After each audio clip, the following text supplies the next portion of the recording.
Muy buenas tardes, good afternoon, comunidad necia. Hello everybody, así que hoy today we have Project Mishram.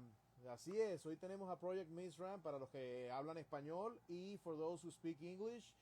We are quienes, and we are going to have Project Mishram right here on quienes, right now, of course. It's a great band from India, so we're going to be talking with them. Vamos a estar hablando con ellos, ya los tenemos por acá. Hoy vamos a estar conversando con el guitarrista. We're going to be talking with the lead guitar player, Summant Nemmani. I hope I'm saying that right, okay? Así que vamos a darles la bienvenida. Project Mishram, yeah!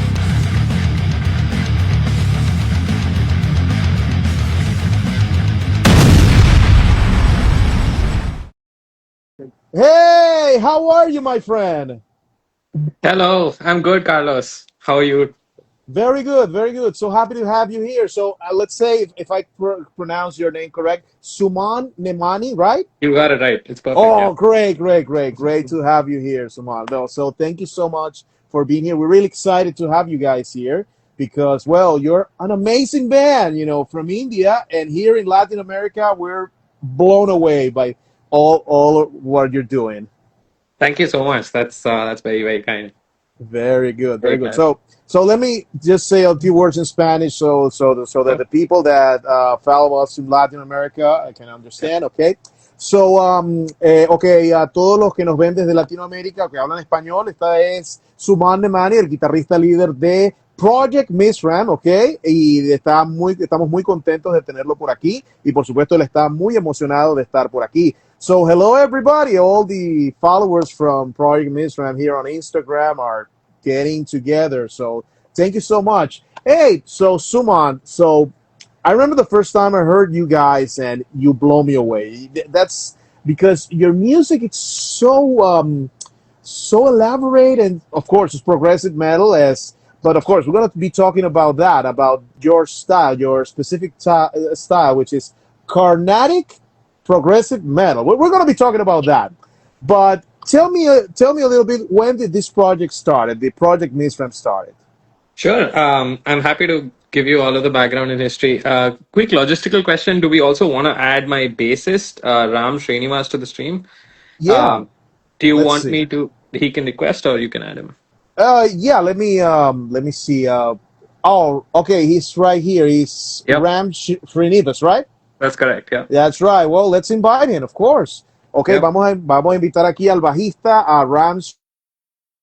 Okay, and he's here. So let's see. Ram. All Hello, hello. right. Welcome, Ram. Welcome to Kenesios. Thank you. Thank you for having me. Yeah, of course. We're really happy to have you guys here because you're an amazing band. Project Mishram is simply a musical journey. Wow, that's amazing. So, like I was asking Suman, how did this project came together? Okay, can you guys explain us a little bit? Well, Suman, if you want to start, you can start. Yeah, sure, sure. So I think all of us we first met in university. So we all went to the same undergraduate university in Bangalore in India, um, and we had various different types of musical influences ourselves. Like few of us like metal, heavy metal, progressive metal, that kind of stuff. Like we were just getting into Dream Theater and Tool and bands like that. And we also had some training in Carnatic music at varying levels of expertise, let's say. Like our lead vocalist and frontman Shivaraj has been learning Carnatic music for all his life since he was 2 years old. Our drummer and mridangam player, Sanath, has been learning for like 16 plus years. So we had many musicians in the band who have been learning Carnatic music for a long time, but we all came in with like these different influences personally ourselves. Like myself or Ram came with very different, like sort of Western influences, so to speak, right? And so we started jamming together in university, and it started out as going to these battle of bands competitions, and we needed to have like music for that. And it initially started out as um, rehashing sort of Carnatic music in a modern Western context. It was not even with drums earlier, it was beatbox. It started out that way and then it slowly evolved. But what stayed consistent is each of us trying to bring our own individual influences in, and now it's just this weird band taste that we have together as an entity. But we still have it's like very heterogeneous, I'd say. I don't know if that helped answer the question. I'll let Ram add more color. Yeah, Ram, you can talk now. Yeah. Of course. Yeah. No, I think he's pretty spot on about the influences. I think we've had an interesting journey because we started competing in inter-university fests. So in India, and especially in Bangalore, where we studied, we have this really big culture of university festivals that happen once a year at each university. And there are competitions that take place where, there are Battle of the Band competitions for Eastern music and Western music. And we took part in loads and loads of these competitions. I've lost track of how many, maybe like more than 50 over the 2 or 3 years. And we were reasonably successful at that. And then only then we went on to playing. We began to treat ourselves as slightly more serious musicians at that point when we were kind of graduating university, and then started playing venues and eventually went on to play festivals. So it's been perhaps a different but very enjoyable journey with a lot of musical influences culminating in all the music that we've released in the last few years. Wow. That's amazing. That you guys put all of this together in the university. That's great. Okay, so let me just a little summary of what you said in Spanish, so our audience in Latin America can understand a little bit. Okay, para nuestros oyentes en Latinoamérica, Project Mishram se formó desde la universidad en Bangalore, y de ellos son de Bangalore en la India, y ellos pues formaron todos con estos integrantes, pues son varios integrantes, y que bueno, participaron en varios eventos en varias competiciones, que en donde todas ganaron, todas arrasaron, y de verdad que ha sido una cosa increíble, porque de verdad estos muchachos de verdad se las traen, de verdad que sí. You guys have it all. That's all I can say. Okay, guys, give me the meaning of the name of the band. I know that it's a word in Sanskrit, which means like mixture and number 7, something like that. And where did the inspiration for the name came from? Well, yeah, it does mean mixture, and we were poring over a lot of different options, but I think what stands at the core of our musical identity is that we love mixing genres together. We love weaving together with things that we feel complement each other well, and we think the Sanskrit word for mixture, which is Mishram, represented what we were trying to do in the most apt manner. So that's why we came up with the name, and you're right, in classical music, it does represent the 7-beat pattern, which is also one of our favorites to play or write music in. So that's where the name came from. Wow. Great. And by the way, if you guys, or the guys who are watching us right now on Instagram, and the ones who obviously will see us later on in the reruns of this interview, because this interview will stay here on Instagram and then it will go on YouTube. If you have any questions for the bands, please feel free to. There's over here. There's a kind of a globe with a question mark. There you can put your questions. Okay, and then now in Spanish, because I know that there's people here that are connecting who are Spanish-speaking people. Si tienen una pregunta para Project Mishram, que son una banda genial desde la India, ahí tienen la cajita de preguntas que tiene un signo de interrogación. Ahí pueden anotar su pregunta. La pueden poner en español, yo igual la voy a decir en inglés, así que bueno, para que podamos entendernos todos. Oh, Ram, as you were saying, there's a lot of influences on your music, and I wanted to point out some of your songs, because I found a lot of interesting influences. For example, let's start with the song Spoon Shift 1. Okay, the intro actually reminds me a lot from Ravi Shankar and George Harrison. As you know, George Harrison was a big fan of Ravi Shankar, and I know Ravi Shankar because of George Harrison, who is from India. Ravi Shankar, the great late Ravi Shankar. Was in your music, was there any influence in any matter from Ravi Shankar and George Harrison as well in your music? Because it's really interesting. I feel like when I was listening to those songs from all the songs you have put out, it reminded me of that Bangladesh show from George Harrison and some live shows that George and Ravi got together. So, is there any influence from Ravi Shankar in your music? Well, I would say he's a musician that we all really love. We love his music. And of course, he's one of the most respected classical musicians in the country.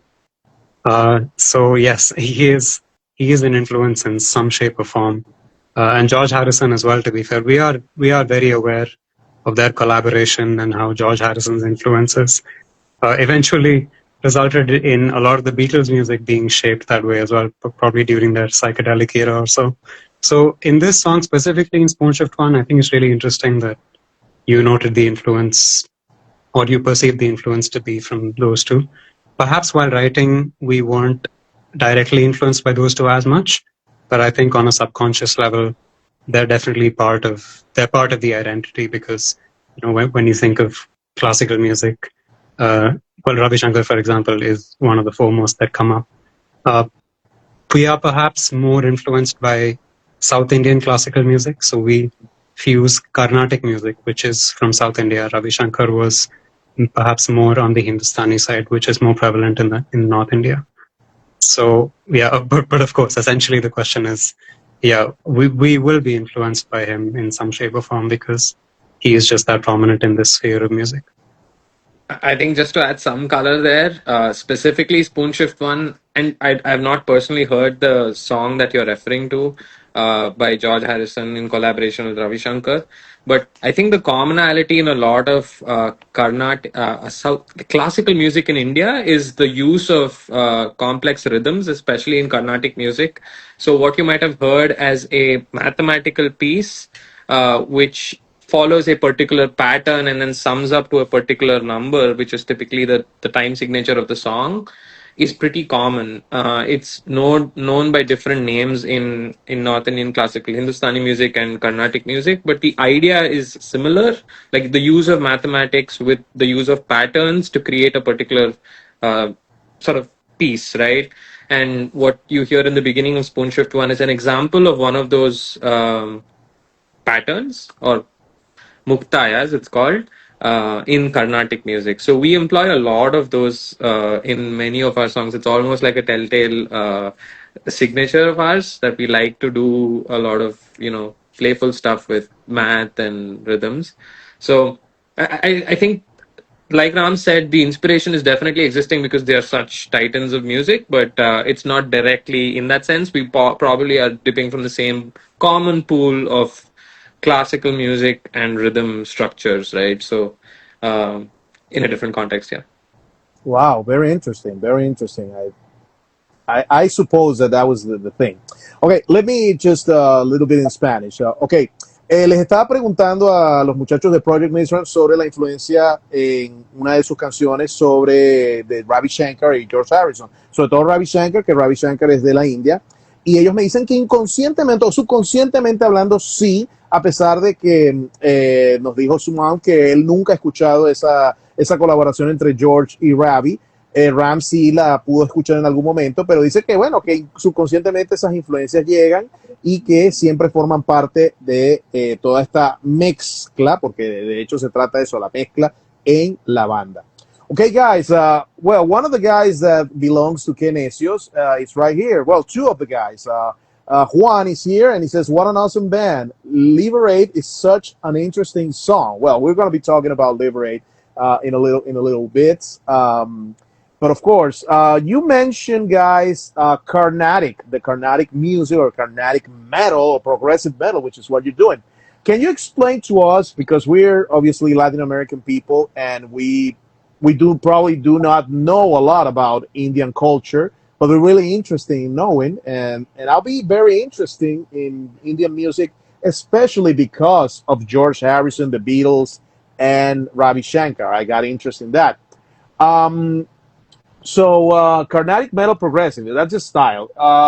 Do you think you are the precursors or the originators of this style, or do you think that maybe some of those influences like what's the name of the band? Bloody Wood. Probably, I don't know if they were before you or you guys were inspired by them. Explain us a little bit about that musical style that you created, because I have never heard about this style before, carnatic. Yeah. I can take a shot at that. Maybe Ram, you can add some more. But I think Carnatic music is a form of music in India that predates all of us, most of like it's a very very old, like hundreds and thousands of years old, I'd say, or at least a few hundred years old. I don't want to butcher the actual origins, but it's a very traditional classical style of music that has been propagated from generation to generation verbally, right? It's not even taught mostly in a written form. It's like tutor and guru and student form of music that has been propagated across like generations. So that style of music has always existed. The fusion of Carnatic music in context of metal and things like that, I think there have been spatterings of that, and like a few bands that we were inspired by in certain flavors of it, not entirely the rhythmic side of things. Bloodywood, I would say, is adjacent to us in the sense that they are from India. They combine certain traditional Indian instruments along with metal. But this form of progressive Carnatic music, there was another band, I think, that started in a similar time horizon, maybe slightly earlier, called Agam. That a lot of people have heard about in India. There were other bands in India that we were very excited by, who would use sort of Indian raga phrasings within the context of metal, like a band called the Downtrodden's, another band called Taikudam Bridge. I can type these out later when I get the chance when Ram is speaking. But these bands were doing flavors of what we were trying to, like what we were looking at in terms of bringing in ragas, bringing in certain rhythmic elements from Indian classical music into the modern progressive metal sphere. And I think the way we do it is just unique to us simply because of all our individual tastes as musicians. We're extremely democratic about our songwriting process, which is why it gets really slow, which is contrary to what many popular opinions are, that you should not be democratic about music writing. But we are quite slow and democratic, and I think that lends itself to the way we write, and that's why I feel like our band sounds quite different from a lot of the other bands out there in some senses. So we take a lot of inspiration, but we're like very labored and slow in the way we do it. To summarize, Carnatic music has been around forever. I feel like we just picked it up from bits and pieces, a lot of learning, and then did our own thing on top of that. Great, great. Ram, you want to add something else? I think he summed it up very, very well. The only thing I would say is I think the great part of Carnatic fusion is because Carnatic has been around for so long and is well known by so many, at least in South India, there are many, there are just countless different ways in which you can write your own Carnatic fusion music. Like all these different bands that Sumant named, they all have their own, I would say, pretty unique take on it. And we like to think that we have a different interpretation of it. I just think it's one of, and it's not just us, that I think there are more and more bands that were formed after us. Like there was a band called Tarana that played with us when we played Slaughterfest in Bangalore a year ago. That's also from Bangalore. That has their own take on it. And yeah, I just think that's a great part of the genre. It's one of my favorite genres. It's one of all of our favorite genres in the band. And part of that is it's never really the same between two different artists. It's a lot, there are a lot of parallels between that and I guess the way progressive rock and progressive metal evolved in the last 40, 50 years. Right, right. Yeah, you're absolutely right. Okay, let me just say a few words in Spanish. Bueno, ellos dicen que la Carnatic Music ha estado miles de años en la India, no es una música nueva, es algo que ya tiene tiempo. Lo que pasa es que para los latinoamericanos quizás es algo nuevo porque no lo habíamos escuchado antes, pero sí, en la cultura hindú ha estado por años la Carnatic Music, que sí, que ellos han logrado fusionar y que es uno de sus estilos favoritos. Se nos dice Ram, que es uno de los estilos que más le gusta y que han logrado pues lograr fusionar todo eso en la música de Project Mishram. Okay, Let's. We have some questions here. We have some questions. So let's, because we have to obviously listen to our audience, of course. And here we have one question: what progressive bands from the '70s you consider that are a big influence in your music? Um, well, that's nuanced. I'd say I think the 70s progressive rock probably influences the guys that influenced us, like Porcupine Tree, for example. Porcupine Tree Right. is a favorite among a few of us in the band. All of us love their music, some of us more than others. And you would say they were probably influenced a lot by Genesis. And yes, Yeah. for me personally, for example, Geddy Lee is a really big influence on my bass playing, although obviously it's not suitable for every single song um, or the subgenres that we try to play in.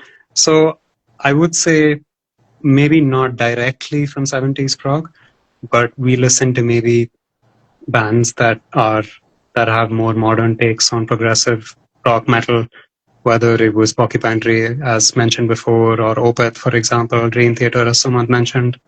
And I'm sure, and like it's probably as close as can come to a fact that they are all directly influenced from a lot of 70s progressive bands that I named earlier. So I guess it's a bit of a transitive relation, but that's the way in which it exists. I think if I had to just name a couple of like the metal side of things, I don't know if Iron Maiden was around in the 70s. I feel like they were not. They were probably 80s. Oh, yeah, you're wearing an Iron Maiden t shirt. One of the very first songs that we kind of put together as a mashup of sorts was this song called Nagumomu Mashup. And there are like themes that we take from Dance of Death right in the intro as well as right in the outro. Obviously, leading into the 80s, Metallica was a huge influence for all of us, at least for me. Like, the E minor power chord gang were just like uh, big influence into metal for all of us. And I feel like the style of writing heavy music comes from a lot of that 70s into 80s trash metal influence, which I think. But I think I agree with Ram. Transitive influence is the best way I can put it, not directly influenced. Great, great. Okay, a few words in Spanish. Dicen que ellos que realmente las influencias de ellos han sido más las bandas que de las que se influenciaron en los años 70. Dicen que la banda que más las influenció es Porcupine Tree y que obviamente vino de la influencia de Genesis, de Yes y que también han tenido influencia de Iron Maiden y de Metallica. Y por supuesto, ellos tienen muchos gustos variados, así que bueno, y ya iremos conversando con ellos de esto. Recuerden que bueno, en YouTube estarán los subtítulos de todo lo que han dicho, así que bueno, pendientes con eso. All right, guys. Obviously, you are from Bangalore, India, but you are in all over the place. You live in different places. For example, one of you guys live in Berkeley, which is in the UK, in the United Kingdom. And how you guys handle being so far from each other? Do you guys get together on Zoom or any other, I don't know, WhatsApp or something? How you guys do you get together when you have a band meeting or something? Uh, Yeah, I mean, we're literally all over the world. I'd say almost across all time zones. Like we have three people in the East Coast in Boston. We have I am in San Francisco. Ram is in London. Milton Keynes in London. The guitarist, the other guitarist, Sri Shankar, is in Netherlands, and then the flute player is in Bangalore. So it's literally very very global, and our collaboration is we're texting all the time on WhatsApp groups. Like we are very, very close friends. So we're like in touch all the time. We're sending each other messages, voice notes, ideas and things like that. But the way we meet on a weekly basis and compose is mostly over Zoom. We just hop on a Zoom call, usually at exactly this time every week. We all get a calendar notification, Mishram weekly meeting, and then we hop on and we're mostly talking about like life and catching up because we're just very, very close friends first for the first half an hour or so, and then we get into the particular thing that we want to do that week. Composing is typically one of us brings in a demo idea to the band and then we build on top of that. We can get into that a little bit later, but Zoom is typically how we collaborate, but WhatsApp is how we sort of stay in touch all the time. And yeah. Wow, that's great. That's great. All right, for our Spanish-speaking audience, bueno, les pregunté que cómo hacían para comunicarse entre ellos, porque están todos muy lejos. Hay unos están en Estados Unidos, uno en Inglaterra, otro en la India. Están todos por todos lados y bueno, ellos se reúnen generalmente a esta hora por Zoom semanalmente, precisamente el domingo, que es que ya todos están desocupados y ahí pueden conversar cosas de la banda y bueno, cosas así. There's a girl here, I think it's a girl, Shivan Carolina.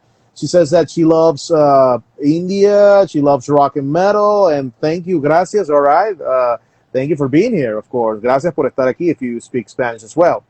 Okay, we will answer some of the questions from the audience that we have here. Let's see. Okay, they're asking here, Juan is asking, do you like Sepultura, maybe pioneers of folk metal? I actually have not heard much of Sepultura's discography, to be honest. Bram, do you Okay. have a sense? I'm familiar with one album actually called Roots, which was introduced to Yeah. me by one of my old colleagues for this very reason, because it had like a folk rhythm influence in it. And I really like that one album, although I haven't ventured more into their catalog. But that was maybe 5-6 years ago. And yes, and we have the singer from Project Mishram, Shivaraj. How you doing?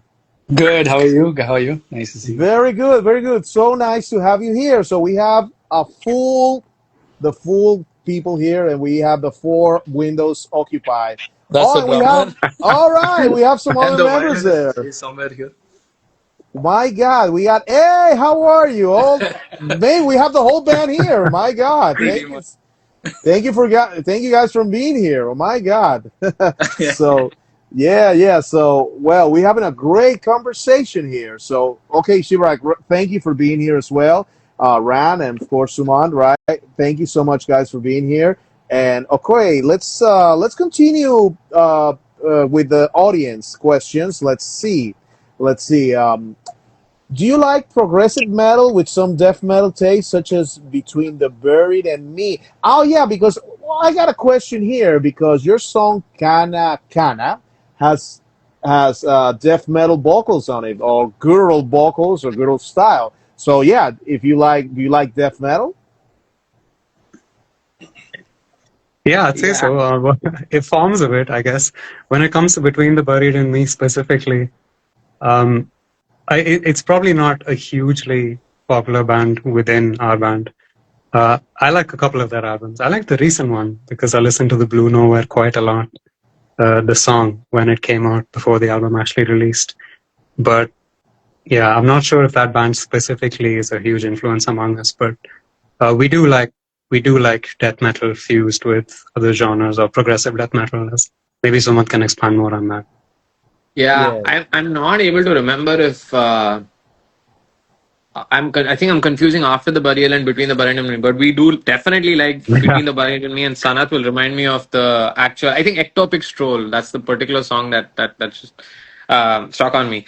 But anyway, we love Between the Burial and Me. They're whack in the sense they're whack in a similar way as we are. I feel like because they use all sorts of changing rhythms. There are like random piano parts in between.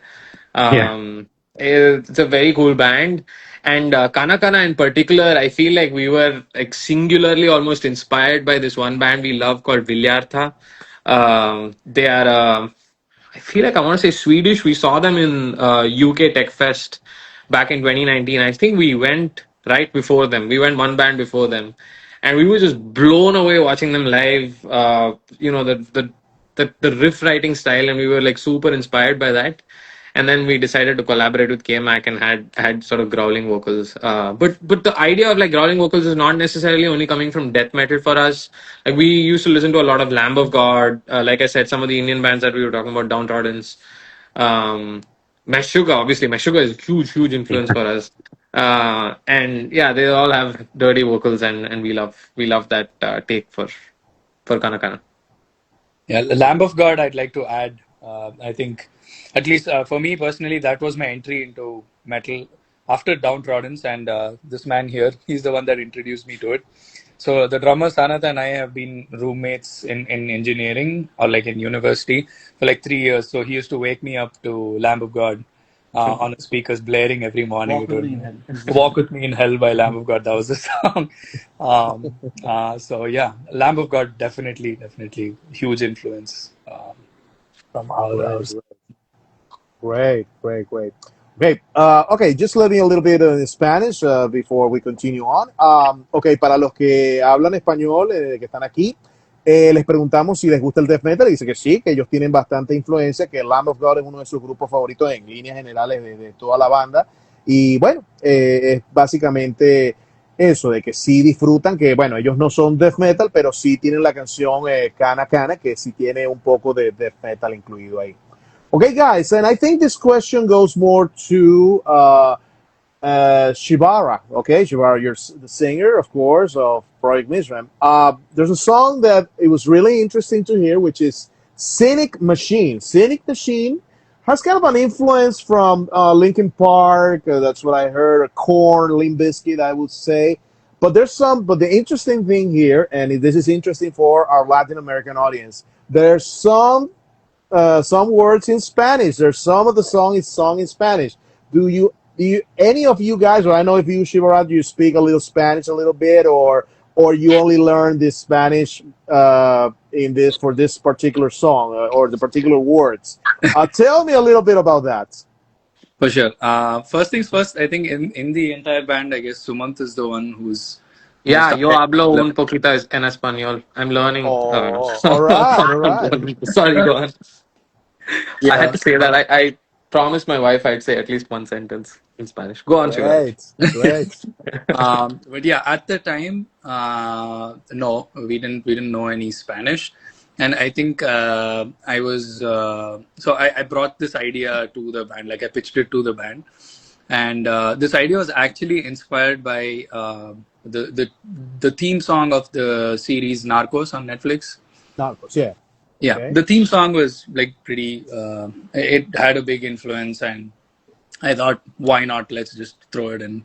And initially, it was like, what the hell are you thinking? Like, why? The song has nothing to do with that, but why not? I guess that was where I pushed from. That being said, and also the lyrics are actually a continuation of the theme of the English lyrics and the Kannada, the South Indian language lyrics that come in the song. And yeah, the pronunciation, we in fact made sure to check with one of our friends who spoke the language. She's a brilliant drummer. She was faculty at this wonderful music school in India called SAM, Swarna Bhumi Academy of Music. So yeah, we sent the lyrics, and then we got a voice recording of her pronouncing the lyrics very, word to word, and then we try to make sure to get the authenticity of the pronunciation right. So yeah, You did a great job, by the way, because thank your Spanish is flawless in this song. Congratulations, Shivar. You did a great job. And if you don't speak Spanish, wow, that's even more amazing. And of course, Suman, you're learning a little bit of Spanish, as your wife said that. All right, okay. And well, my girlfriend is right here as well. Maria Alejandra she's here, and she's saying that great Spanish, and that corn is great. you. Gracias. All right, all right. Okay, so for a Spanish-speaking audience, les pregunté, por supuesto, por la canción Cynic Machine, que ahí hay un verso completo en español, y ellos lo aprendieron para esta canción, para la pronunciación. Sumada aquí es el que está ya aprendiendo un poco de español, y de hecho porque la esposa se lo dijo, a lo mejor ya me está entendiendo un poco aquí en español, pero bueno, sí, es la interesante de Cynic Machine y que por supuesto todas esas influencias, Korn, Limp Bizkit, Linkin Park, también a ellos les encanta el new metal. You all guys, you all love new metal because I know that one of the videos said, yes, we love Linkin Park, and one of the subtitles you put that. Yeah, we love Linkin Park. Yeah, there's also a Meshuggah influence on the middle section. Yeah. But you have the veena, the ancient Indian instrument, being played on that.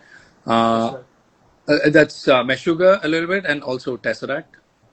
So both of those influences. Yeah, there's also a little bit of System of a Down in the beginning, I guess, but it's mostly Linkin Park. So yeah, it's a melting pot of so many influences. Great, great, great. Okay, quickly in Spanish. Sí, sí lo es.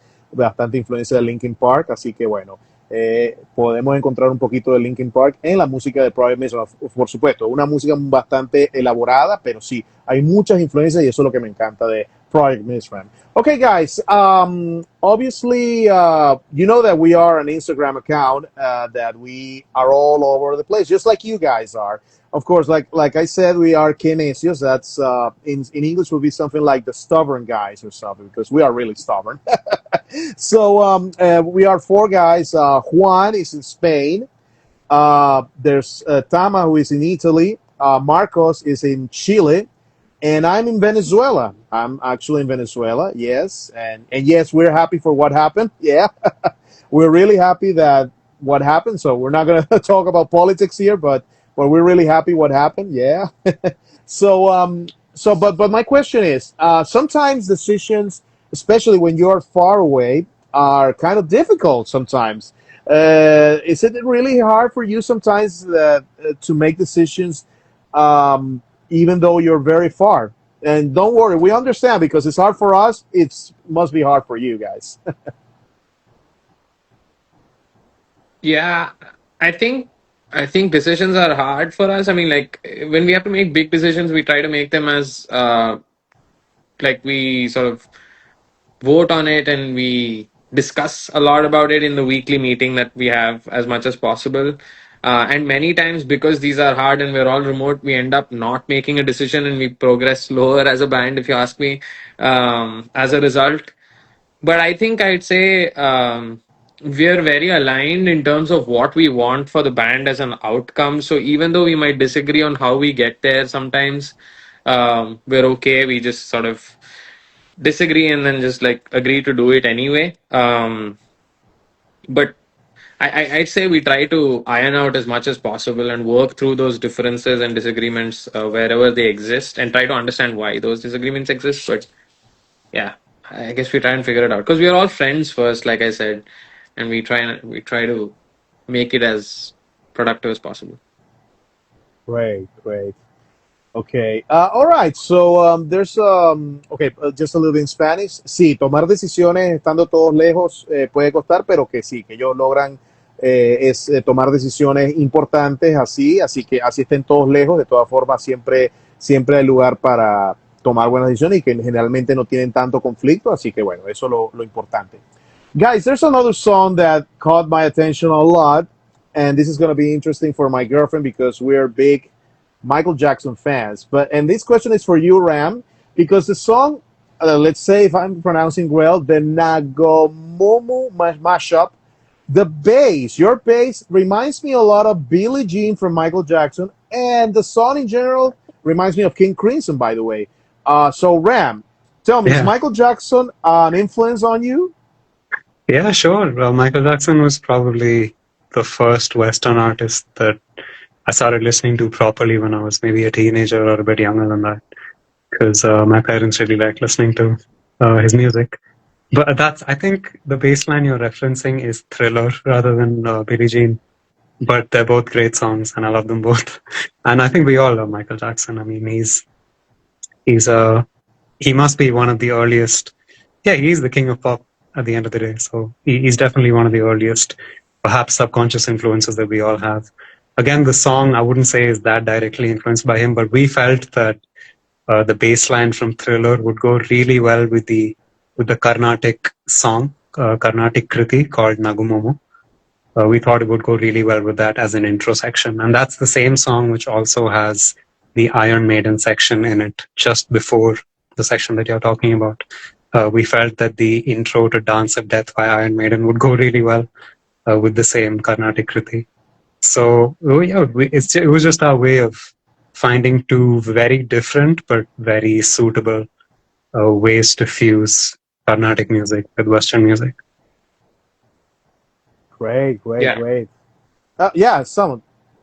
No, I was just saying like that. That's a very good observation because that entire song, that mashup as we call it, was literally us picking out many of our favorite thematic ideas, like from Iron Maiden. We had Michael Jackson in there. We have an EDM song that we rotate through a few different combinations. I forget what it is now. I think there was one point we were playing Animals by Martin Garrix. There was a Yeah, section of and the Spaceman. Rise, Spaceman. Like we were just doing all sorts of like picking out different popular songs and like mashing it up. Like I said, we were playing a lot of battle of the bands type competitions, and a lot of these popular music type things work in those settings. So it was optimized for maximum victory, I guess. But yeah, good catch on Michael Jackson there. Yeah. And my girlfriend says here, yeah, great from Thriller, cool, but the bass on Billie Jean is simply perfect. Well, It's almost true. of MJ music. It's Yeah. true. Yeah, no, and your bass playing there, it's amazing, Ram. Let me congratulate you Thank on you. that because it's really, really great. Okay, Thank quickly you. in Spanish,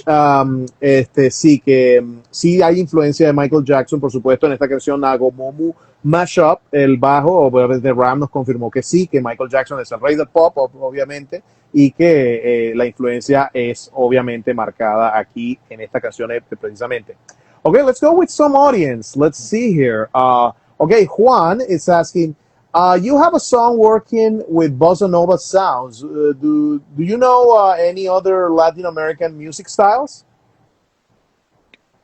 Oh man, this would have been a good question for our vocalist Shivaraj Natraj. He actually graduated from Berklee College of Music in Boston, and he studied all of these different types of genres. I think he's collaborated with a few artists, uh, specializing in different Latin American styles of music. So honestly, I don't think we are the best people to answer this question. Like I feel like even that song that you're referencing, Nivasa, a lot of it was Shivaraj being the powerhouse, like that came up with the idea that we should do something jazz, sort of bossa nova influenced, and found those artists to collaborate with, like reached out to them, worked with them. And it took us like a year and a half as a band to be convinced that that is a direction that we actually want to take. And then once we were in, we like really got into it. But yeah, I feel like the interesting thing for us again is as a band we are very rhythm oriented. Like we like interesting rhythms. So whenever we find different interesting rhythms, like bossa nova is a classic, or the clave, right? Like the kind of style of playing in fives or whatever.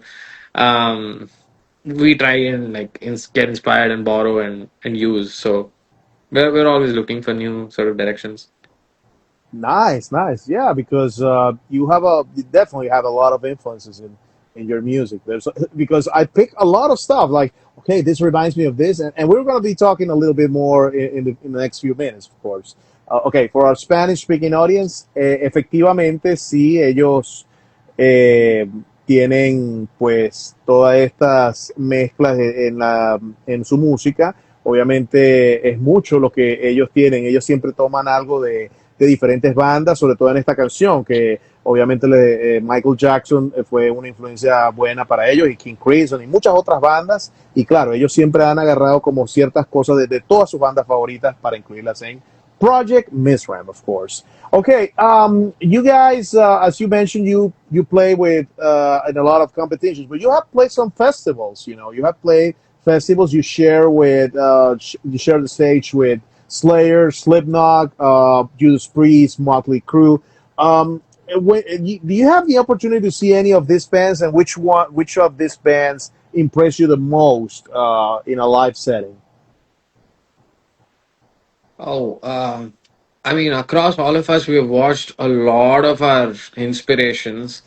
Um, the bands that you were quoting off of were primarily around this one festival we played recently called Louder Than Life Festival, which was in Louisville, in Kentucky.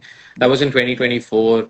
But we watched many of the biggest inspirations we have had individually, even and as a band together in other festivals that we performed at. Like we watched. I mean, I watched Meshuggah, I watched Metallica, Ram has watched Porcupine Tree. We watched Monuments as a band together. We watched Vilyartha as a band together. Even in Louder Than Life, I think we remember watching Spirit Box together. I forget if it was Spirit Box or another band, but Ram, you can add. I think Louder Than Life, for me, the highlight of that festival was Gojira for sure. Oh, yeah. I was just, I was blown away by their performance there. I had no idea what was coming. Obviously, listened to some of their music before, a couple of albums, but yeah, they were just on a completely different level. And then the other thing I would say would probably be in UK Tech Fest in 2019, which was the first international fest that we all played together. We watched Leprous. They were the headliners on maybe the last day of the festival. And that was probably the best live experience I had up until that point, just because it was so all-encompassing. The light work was incredible. The sounds were brilliant. The compositions, I perhaps prefer the live versions of everything I heard that day to the way they sound in the studio, especially songs like The Valley, for example. That's one that stuck with me until today. It's just, so we've been very, very lucky to watch some incredible artists that day. That day and at Louder Than Life as well, like someone mentioned. Nice. Well, a little bit in Spanish. Sí, que ellos han tenido la oportunidad de ver a muchas de sus bandas favoritas, sobre todo en el Louder Than Life que tocaron en Kentucky en el año 2024, donde tuvieron la oportunidad de compartir escenario y que han visto a bandas como Spirit Box, también a Porcupine Tree y otras bandas, Iron Maiden y todas esas bandas que de verdad han sido una gran influencia para ellos y que les volaron la cabeza en el escenario. Totalmente, de verdad que son bandas increíbles. Guys, India is such a beautiful country with, full of culture, and listening to your music, it's like visiting India. That's how we feel. It's a journey, let's say that. And since you're an Indian classical music, you're blending classical music from India with other genres, as you know, progressive metal or whatever. Has most of people from India been open to your sound, or have you have any negative feedback right back there, or telling you that probably the Indian sound is sacred and should not be mixed with other styles, or you don't feel about that?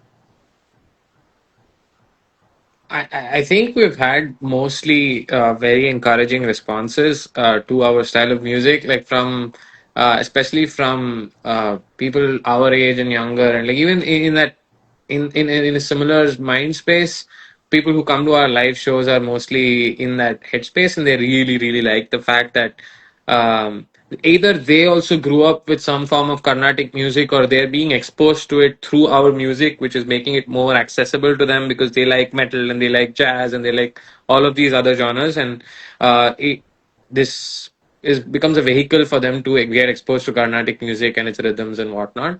But there is definitely a small group of people, like very occasionally you'll see a comment on our Instagram or YouTube or whatever, coming from the Carnatic music sort of core group, I guess.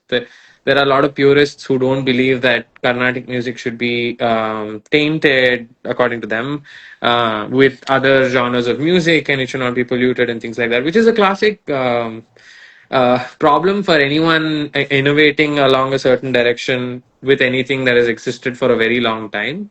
But we don't let that get to us as much. We try to keep the intent and the integrity of the style of music, whatever we are getting inspired from, as much as possible, even while doing a fusion on top of it. Like, for example, if we are taking a complicated rhythm structure that we are borrowing from Carnatic music, we try and retain that as much as possible and build on top of it. We don't subtract it and make it simpler for ourselves in any way. We're very particular about that, for example.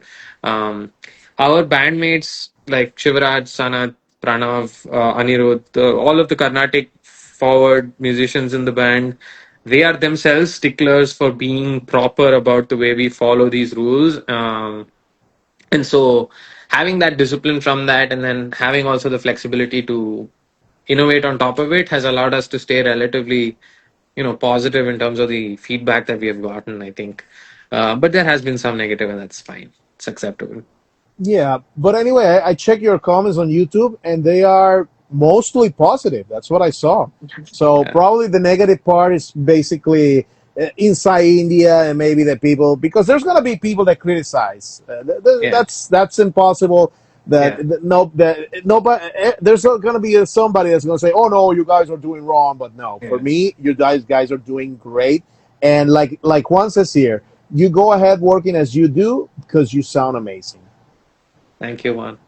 Yeah, that's right, that's right. Okay, so in a little bit in Spanish, les pregunté que si ha habido alguna crítica en la India sobre su estilo musical. Y ellos dicen que, bueno, que los más puristas de la Carnatic Music probablemente sí les hayan reclamado un poco, pero la verdad es que los comentarios negativos son muy poquitos, no son muchos. La verdad, lo que yo vi en YouTube son puros comentarios positivos. Esa es la verdad y así van a seguir, porque yo sé que Project Mishram is a great band. That's what it is. That's what it is. Okay. It strikes me that for me, I think that Project Mishram music is basically, I think it's for intelligent people because intelligent people know music. How do you guys feel about that? Do you think your music is for intelligent people or for everyone? Honestly, I don't know if we'd want to box ourselves into that. I'm not sure about the kind of connotation that comes with that. We don't think about it that way. It may be complex in terms of there may be complex rhythms, there may be polyrhythms that need some basic mathematics, but it's not really about that for us. It's just about what we enjoy playing. What scratches the itch for us and at the end of the day, it has to be a good listening experience for whoever it is. So I wouldn't say we really keep that in mind, but sometimes we do take a certain satisfaction from writing a riff that isn't very straightforward, and when it becomes part of our muscle memory, for example, that is a very good feeling. But it's not why we wrote it in the first place, if that makes sense. Yeah, I just want to add a couple of things to that. That's 100% spot on, like what Ram said. The rephrasing I'd use is not intelligence based, but rather how much patience there is to absorb and sit through 10 minutes of that kind of music. I feel like because it's constantly changing, it's very distracting in many ways, and it's hard to find a thread that sticks in many times, in many situations, like motifs that are repeatable. We're trying to like change that about our writing a little bit and try to make more motive based music or whatever. But I wouldn't say it's intelligence based, it's more patience. And like a great example of what we try to do, I feel like, is hide the complexity and make it feel like it's very simple. And that we want to sort of trick you into that, like, hey, this is a simple sounding part, but then what's probably happening is like one beat is shifted off, and then it's like repeating in a weird manner that you don't recognize, but it feels like a regular pulse that you can bob your head to. If you take the song Cynic Machine, there is a section with the Veena, and the rhythm in the background there is actually not simple to play to at all. But to a normal listener, it will just feel like a super groovy part. But if you're interested and you dig in a little bit, you'll really unravel the math behind it.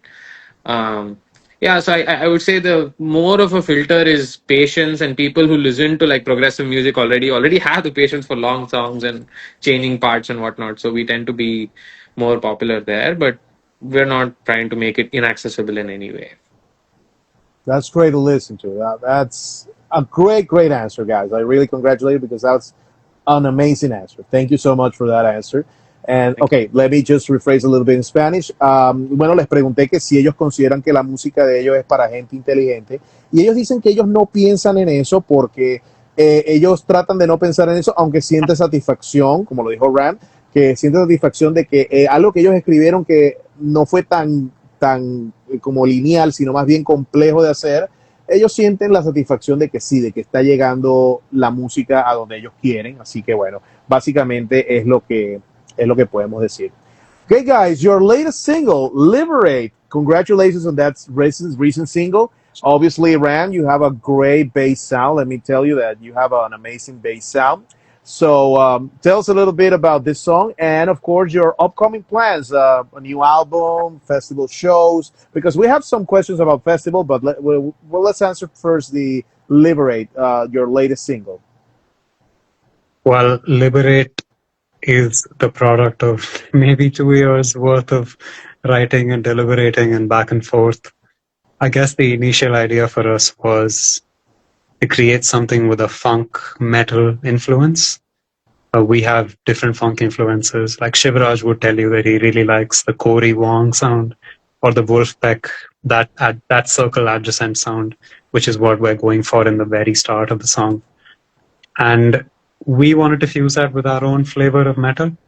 And so we came up with there's a breakdown right at the end, which was maybe the second set part of the song that we came up with. So if we're going in chronological order of composition.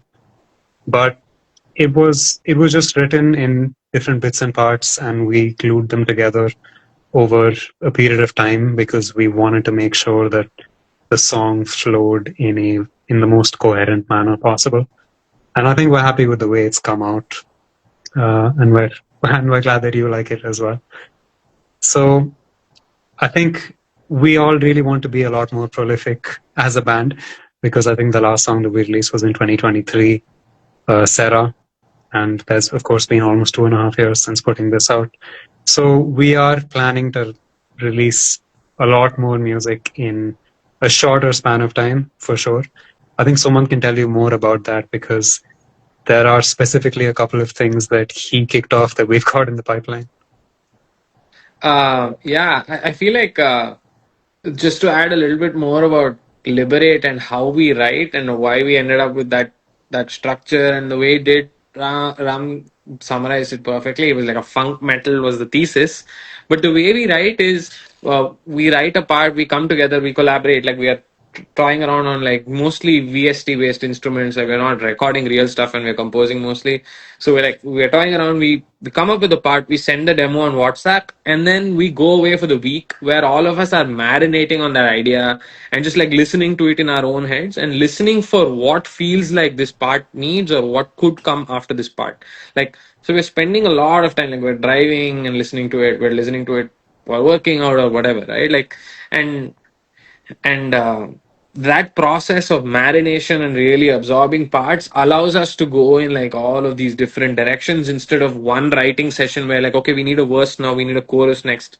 I don't think that song even follows that structure. It's breakdown followed by a verse followed by a breakdown. Like I don't even understand what it's supposed to be like, right? So that's just something we marinate a lot. Like we spend a lot of time marinating with different parts of the song, and we build on top of it. In terms of what's coming next, there is at least one song that has reached a stage where we are almost ready to start recording it. I think the guys are over at the studio right now. Shivaraj joined briefly, and he was going to go track vocals for it today. Which will hopefully be out in the first quarter of 2026, the first 3 months, hopefully. That's our target. So maybe in the next 2 months.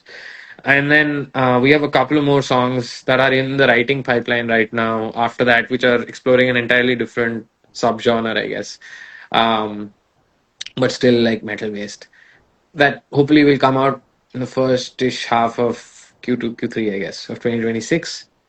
And I don't know if that answered the question. Sorry. It I'm answers good. the question. Yeah, it answers the question, though. Thank you very much, guys. Okay, let me just say a little bit in Spanish. Okay, por supuesto, la canción Liberate, el sencillo más reciente, pero que sí, que ellos tienen bastante material nuevo que saldrá en el primer cuarto del 2026, en este año que acaba de empezar. Tienen ya canciones que están en el proceso de escritura y en el proceso de que ya las van a empezar a grabar. Obviamente recuerden que la banda está todos lejos y que a veces es un poquito difícil pues poder grabar, aunque bueno, con la tecnología hoy en día pues es fácil pues.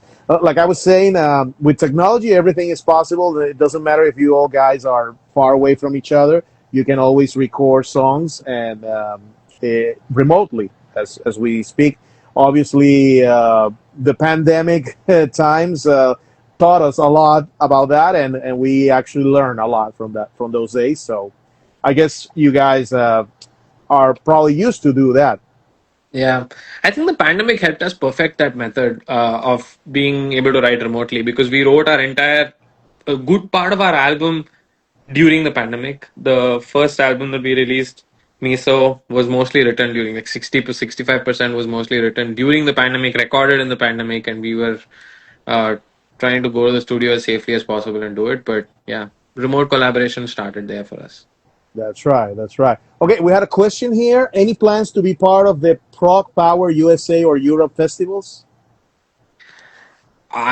Yeah, we are in conversation right now. We'd love to. We're very very open to playing more festivals and playing more music live. So if you have an opportunity, a point of contact, if you're watching this at any point in time and think we would be a good fit, just message us on Instagram.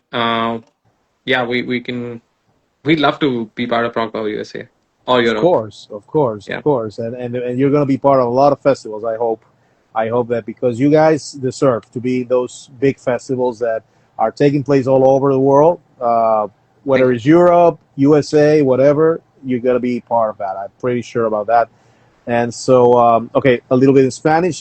Les están preguntando, por supuesto, que si ellos quieren ser parte del Prog Power USA, el festival que se hace en los Estados Unidos de Prog Power. Y bueno, dicen que sí, que están en conversaciones, que por supuesto que si los quieren contactar, por supuesto, vía Instagram o vía su correo electrónico. Así que bueno, ahí vamos a ver. Okay, guys, before we end the interview, we have a special section here, which is called the stubborn questions. In Spanish, is preguntas necias, which is this is the kind of the fun part of the interview. But before I ask you the questions I have a question here from one of the audience who says, "Who do you think is the most stubborn member in the band?" Oh gosh. Oh man. Hmm.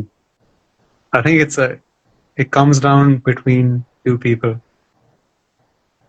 I was Two going to give a people. politically correct answer and say, hey, we all are stubborn and rotate, but Ah, it probably comes down to two people. no. You're all stubborn. Well, we all I, stubborn. Oh, the four guys in Quienes are stubborn as well. yeah, I think it's like it rotates, honestly. It depends on the context of what we're discussing. Um, there are certain topics on which, like, I will not budge and I will not, like, Yeah, move my that's true. opinion. And there are certain topics for Ram and Shivaraj and Sanat. I feel like, yeah, maybe some of us more than others, but I really don't want to go down the road of naming them on live or whatever. All right, all right. Oh, by the way, somebody's asking when are you going to Chile, to Latin America, to tour? Or to Chile. Again, we don't have any plans right now. We would love to build out a tour around a festival or like a few shows. So if you have booking agents and contacts, please reach out. Just reach out on Instagram. We can chat. Yeah, we will make sure that they reach you out because you need to go to Latin America at some point. At some point, you need to go because the audiences are crazy here in Latin Mhm. America in general. We know that Appetite exists. Actually, one of the bands that we toured with in the UK in 2020, I think, was this band called Anima Tempo. They were from Mexico. They were not like Yeah, for South America, but from Mexico. And yeah, it was great. We recognize the potential that that audience has for our kind of music, and we're very glad there is demand for it. great, great. Ok, rápidamente, antes de ir con las preguntas necias, les preguntaron que si van para Chile o Latinoamérica, y ellos dicen que bueno, que ellos están dispuestos, por supuesto, pero que por favor, si hay algún promotor por ahí en Latinoamérica que los quiera contratar, por aquí lo pueden hacer, obviamente por el Instagram o por el email, por favor. Any promoters in Latin America, listen, this band is great, okay? They need to go to Latin America. All right. Let's start with the stubborn question. So, as you know, the thing here is I give you two options and then you have to pick one. So, let's start. Here's question number one. This is a tough one. Dream Theater or King Crimson? Dream Theater. Dream Dream Theater. Theater. All Yeah. right. All right. Mm. I I think love King that's Crimson, but yeah, Dream Theater. Dream Theater. Okay. Second one. Oh, this one is tougher. Ravi Shankar or Jimi Hendrix? Hmm. I would say Ravi Shankar for me, simply because of the Karnat. I mean, I guess Indian classical influence. Yeah. Yeah, Ravi Shankar as well. Although I will admit I've listened to more Jimi Hendrix in recent times than Ravi Shankar. But yeah, Ravi Shankar. Yeah. No. Ravi Shankar is a legend in India, of course, and I know Ravi Shankar thanks to the Beatles. So you got to thank the Beatles because that's how we know pure music, of course. Thanks to the Beatles. Thanks to George Harrison, by the way. Yeah. Okay, third questions. Two actresses, okay? Tahol Devgan or Charlize Theron? Sorry, what was the first actor's name? The first one is Kahol Devgan. Let me write it here because I'm not sure. Oh, I think I know who you're talking about. Kajol Devgan. Yeah. Devgan. Yeah, Kajol. I'll let Ram answer this one. Kajol Devgan or Charlize Theron? Yeah, Kajol. Kajol. Okay, No, Kajol. yeah, no doubt about it. All right. That's great. Okay, the fourth stubborn question.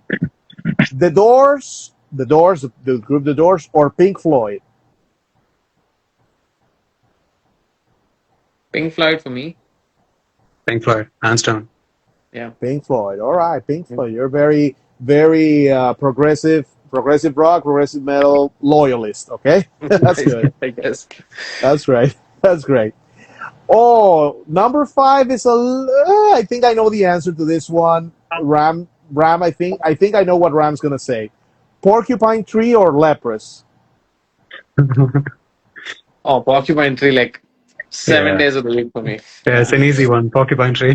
It's an easy one. I knew it because you mentioned Porcupine Tree a little bit. Yeah. A little bit after. Summant and I in particular really love Porcupine Tree. Like a lot. That's right. Okay, and the last stubborn question number 6. Let's see. These are bands from India. Sitar metal or Bloodywood? Ooh. Well, that's a tough Sitar one. metal. I haven't heard Rishabh Singh's act in a while. Very interesting. I'd say Bloodywood. I think it's just more my jam of like the groove metal type situation. Yeah. Nice. I like sitar metal too, but yeah, Bloodywood for me. Sitar metal for me.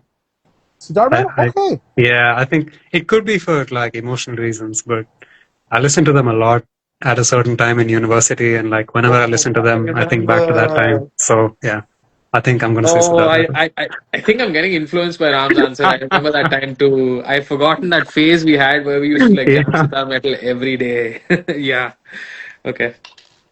Okay, you change your answers? No. I still stick to Bollywood, but I understand why he said what he did. Okay, great. I mean, you're allowed to disagree. That's all right. You can disagree. We do. You can disagree on that. And I'm pretty sure that you have your disagreements. That's normal. It's part of being a human. That's it. Okay, guys. Well, before we say goodbye, guys, and first, let me thank you so much for accepting to talk with us. Your upcoming plans for this 2026? Write and release more music and hopefully play one set of shows somewhere. I don't think we can do more than one tour given our lives, but yeah, hopefully one tour and release at least 2 songs. Hopefully that's our target. Let's say. Yeah, perfect. Great. Okay, before let me say a little bit in Spanish. Okay, las preguntas necias, bueno, ya las escucharon. Dijeron a Dream Theater, Ravi Shankar, a Kahol Devgan, la actriz. Pink Floyd, Porcupine Tree, y bueno, se dividieron entre Sitar Metal y Bloodywood, así que bueno. Y los próximos es más canciones, más música, así que pendientes Latinoamérica con Project Mishram. It's a great band, so guys, thank you so much for joining us and really appreciate. And we know that your singer had to leave because he had some commitment, so it's okay, but we're really thankful. Thank you, Ram. Thank you, Summant. I'm really happy to have had this conversation with you guys. Thank you for having us. Thank you, Kenesios, and please follow Kenesios. Please follow Project Mishram wherever you're watching in the future. And thank you for having us, Carlos.